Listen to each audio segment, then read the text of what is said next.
శంకర జయతు జయతు హర ఓం.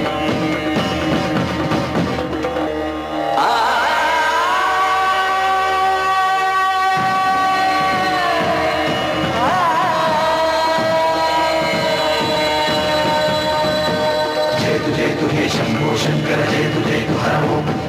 జయతు జయతు హే శంభో శంకర జయతు జయతు హర ఓం. ఆయన ఏదో చెప్పాలని చూశారు, చెప్పకుండానే వెళ్ళిపోయారు. ఇన్ని సంవత్సరాలుగా స్వామి శివుని తప్ప మానవుడిని కంటితో చూడలేదు.